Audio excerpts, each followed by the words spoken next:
Hello दोस्त, आप लोग कैसे हैं। मैं उम्मीद करता हूँ आप अच्छे होंगे और वीडियो मेरा देख भी रहे होंगे। और आपको मैं उम्मीद कर रहा हूँ कि ये वीडियो आपको पसंद भी आ रहा होगा। ठीक है, तो आइए हम एक नए वीडियो को लेकर फिर उपस्थित हुए हैं एक कोटेशन के साथ। ठीक है, तो इस कोटेशन को देखते हैं आखिर में इस कोटेशन के पढ़ने से क्या भाव उत्पन्न होता है और ये कोटेशन एक व्यक्ति को, एक समाज को, एक देश को क्या प्रेरणा देता है, उस चीज़ को हम देखते हैं। ठीक है, तो पहले हम कोटेशन देखते हैं, इसको देख लेते हैं। हम जानते हैं कि हर इंसान का जड़त्व अलग अलग होता है, क्योंकि हर इंसान में से प्रत्येक इंसान कुछ ऐसे विशेष गुण लेकर पैदा होते हैं जो औरों से भिन्न होते हैं, जो अपने आप में गति लाने के लिए अलग अलग तरह की ऊर्जा पाने की चाहत रखते हों। इसलिए ए मेरे दोस्त, किसी से दिल लगाने और किसी का दिल तोड़ने से पहले एक बार अवश्य सोचना। ठीक, आपने पढ़ लिया होगा। ठीक है, तो आइए इस कोटेशन का भाव क्या है। देखिए, इसका भाव ये कि ये बात उन व्यक्ति के संदर्भ में कही जा रही है जो किसी से दिल लगाते हैं और जो किसी का दिल तोड़ते हैं। तो किसी से दिल लगाना और किसी से दिल तोड़ने का मतलब ये है कि एक तरीके से रिश्तों के बीच संबंध स्थापित करना, रिश्तों के बीच संबंध स्थापित करना और स्थापित करके उसको गति देना और अलग होकर उसको गति से रोक देना। तो इसी बिंदु पर चर्चा करेंगे। देखिए, मैंने यहाँ पे लिखा है कि दुनिया का कोई भी व्यक्ति हो, दुनिया का कोई भी व्यक्ति हो, हर व्यक्ति अपनी प्रशंसा सुनना चाहता है। हर व्यक्ति अपनी प्रशंसा सुनना चाहता है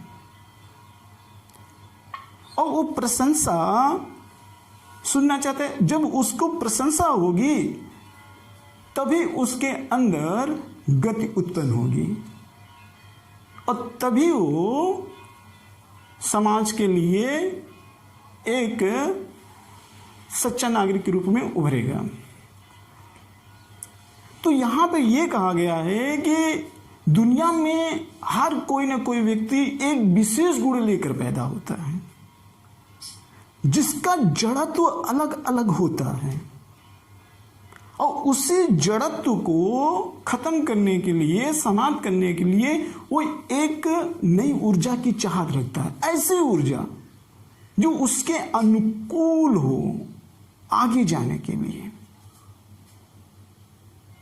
इस समाज में बहुत ऐसे व्यक्ति हैं जो आगे तो जाना चाहते हैं, लेकिन उनके अनुकूल वो ऊर्जा नहीं मिल पाती, वो माहौल नहीं मिल पाता, वो प्रेरणा नहीं मिल पाती है। आपने जड़त्व का नाम तो सुना ही होगा कहीं ना कहीं। जड़त्व भाई, जड़त्व ये न्यूटन का प्रथम नियम है और न्यूटन ने गति के संदर्भ में भी 3 नियम दिया था और उसी नियम में प्रथम नियम जो था वो जड़त्व का नियम था कि कोई भी पिंड अगर अपने समान में गति अवस्था कर रही है, अगर उसमें विचलन की स्थिति लाना होगा तो उस पर कोई ना कोई वायुबल लगाना होगा और वह वायुबल प्रेरणा होता है। यानी कि प्रेरणा भी मोटिवेशन भी कर सकते हो, डिमोटिवेशन करता हो। अगर कोई एक समान से गति करना है, अगर उसमें परिवर्तन लाना होगा तो 2 तरीके के बल लगाना होगा, एक तो डिमोटिवेशन वाला, एक मोटिवेशन वाला। लेकिन आपको तो राष्ट्रीय एकता अखंडता को स्थापित करना है, तो आप मोटिवेशनल फोर्स करेंगे ना उसके जड़त्व में परिवर्तन लाने के लिए, कि उसके रिश्तों में बंद कर उसको डिमोटिवेशन करके उसको गतिहीन बना देना। ऐसे कहाँ देश की राष्ट्रीय एकता एवं अखंडता को स्थापित किया जा सकता है। तो आपके अंदर ये सवाल उत्पन्न होता है कि किसी भी मोटिवेशन, किसी को भी मोटिवेट करने से पहले हमको उसके बारे में जानना होगा कि उसकी चाहत क्या होती है। जी हाँ, देखिए, हमारे समाज में कई कैटेगरी के टाइप के लोग होते हैं।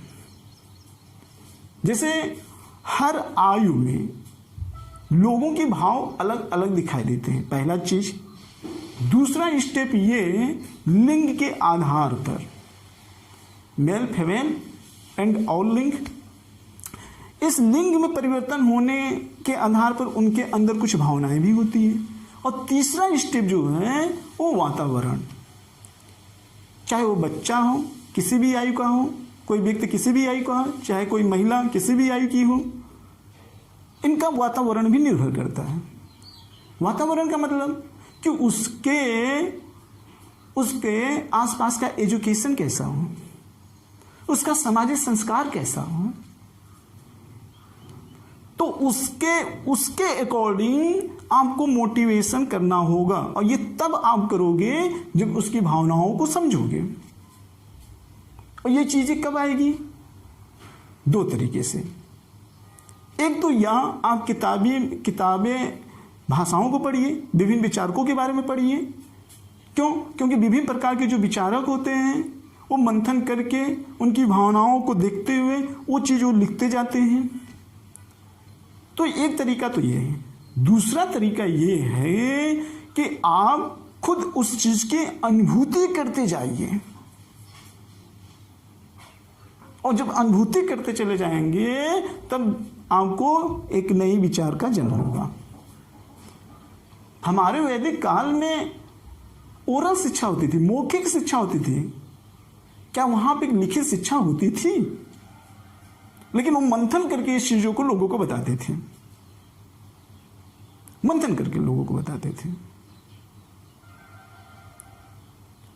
ठीक, तो एक चीज ये हमेशा ध्यान रखना। लेकिन ये इस चीज को समझने के लिए आपको, जब आप भाव समझ गए तो जब किसी बच्चे का, जैसे मान लेते हैं कि 10 साल के आयु के बच्चे का भाव कुछ दूसरा होता है, जब वही बच्चा 15 साल डाल जाता है तो उसका भाव कुछ दूसरा होता है, जब वही बच्चा 25 साल की अवस्था में होता है तो उसका भाव कुछ अलग होता है, जब वही बच्चा जब और आयु को प्राप्त कर लेता है तो उसका भाव कुछ अलग होता है। समय के साथ साथ, उसके आयु की अवस्था के साथ साथ उसके भाव में परिवर्तन होने लगता है। तो उस भावों को देखकर उसके अनुकूल हमको बात करनी चाहिए, ताकि वो प्रेरित हो, खुश हो, गति उसके अंदर आए। तो इसके लिए पहले मुझे उसके उस जड़त्व को समझना होगा। तो इसके लिए क्या करना है? इसके लिए ये करना है, दो चीजों को ध्यान में रखना होता है। आप जानते हैं कि दुनिया का हर व्यक्ति आखिर में ऐसा हो क्यों नहीं पाता है? सबसे बड़ा सवाल है कि हम में से बहुत ऐसे लोग हैं जो ये जानते भी हैं, सुनते हैं, लेकिन ऐसा हो क्यों नहीं पाता है? तो आपने एक स्टेटमेंट सुना होगा कि दुनिया के हर व्यक्ति, मैक्सिमम दुनिया के हर व्यक्ति को 4 चीज से बड़ा प्रेम होता है। अब तो आप समझ गए होंगे, क्योंकि ये भाई सुना हुआ बात है। एक औरत, एक दौलत, एक औलाद और एक अपनी अक्ल। इन चारों से वो व्यक्ति बहुत प्रेम करता है। कोई प्रेम करता है, ये कभी भी अपनी चीज को गलत नहीं समझता। और मैं आपको ये बता देना चाहता हूं, इन चारों से अगर बात कर दीजिए तो हर व्यक्ति को अपनी इज्जत से प्रेम करनी चाहिए। लेकिन ये प्रेम ऐसा प्रेम होता है कि असली इज्जत को, जहां से असली इज्जत मिलने वाली है, जहां से असली सम्मान मिलने वाला है, उस चीज पर ध्यान नहीं देता, इस पर ध्यान देता है। तो इन सबको पर ध्यान देते हुए भी हमारा इससे भी ऊपर दायित्व जो सबसे पहले है वह ये है सम्मान का। और सम्मान के लिए जरूरी है कि मुझे अपने आप को गति देना है, अपने आप को गति देना है। यहां पे सबसे इंपॉर्टेंट है अक्ल की बात, अक्ल। तो दुनिया के सभी व्यक्ति अपने अक्ल को सही देते हैं और दूसरे अक्ल को गलत देते हैं। क्या ये सही है?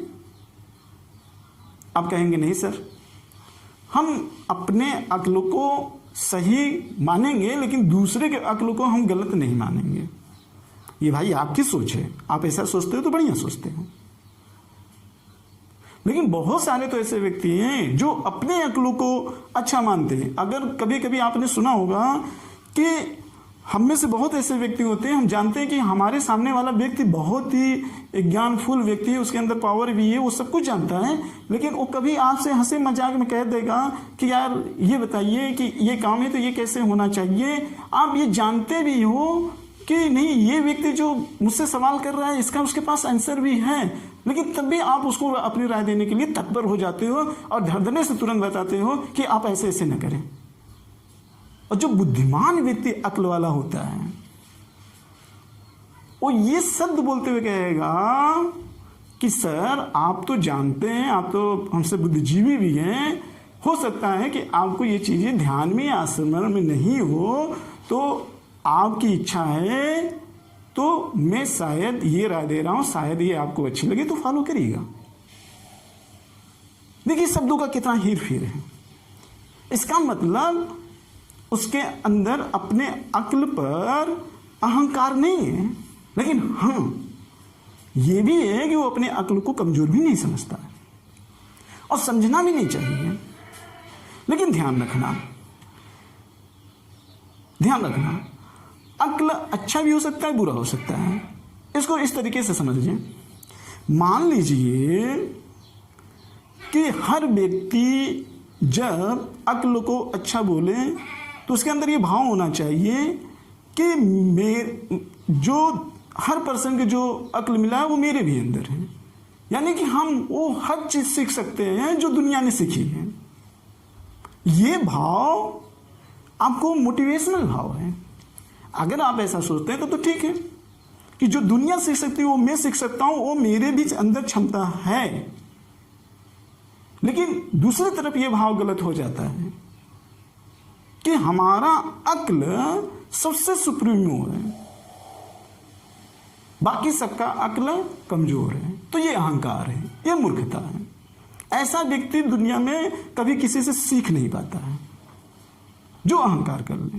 क्षमता है सीखने की, ये सही है, लेकिन हम सबसे सुप्रीमो हैं, ये भाव अगर आ जाए तो गलत है।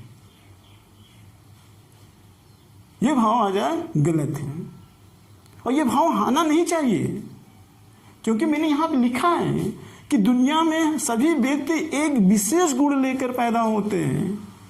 व्यक्ति नहीं, मैं तो यह कहता हूं कि पूरे पर्यावरण में हर जीव के पास कुछ न विशेष गुण होते हैं। आप अहंकारी ना बनो, उससे सीखने की प्रेरणा लो, जिससे जितना ज्यादा सीखोगे उसकी भावनाओं को उतनी ही ज्यादा समझोगे और उसके अनुकूल आप उसको उतना एनर्जी प्रदान करोगे जो वो ऊर्जा की चाहत रखता है आगे बढ़ने के लिए। इसका मतलब आपने उसके जड़त्व को पकड़ लिया है।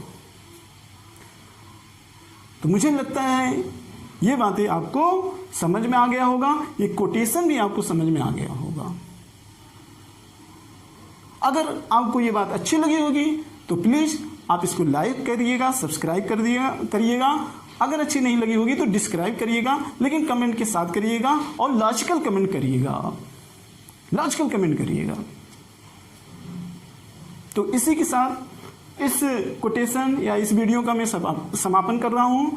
फिर नेक्स्ट वीडियो में आपके सामने एक नए कोटेशन के साथ मैं फिर मिलूंगा। इसी के साथ जय भारत, जय हिंद।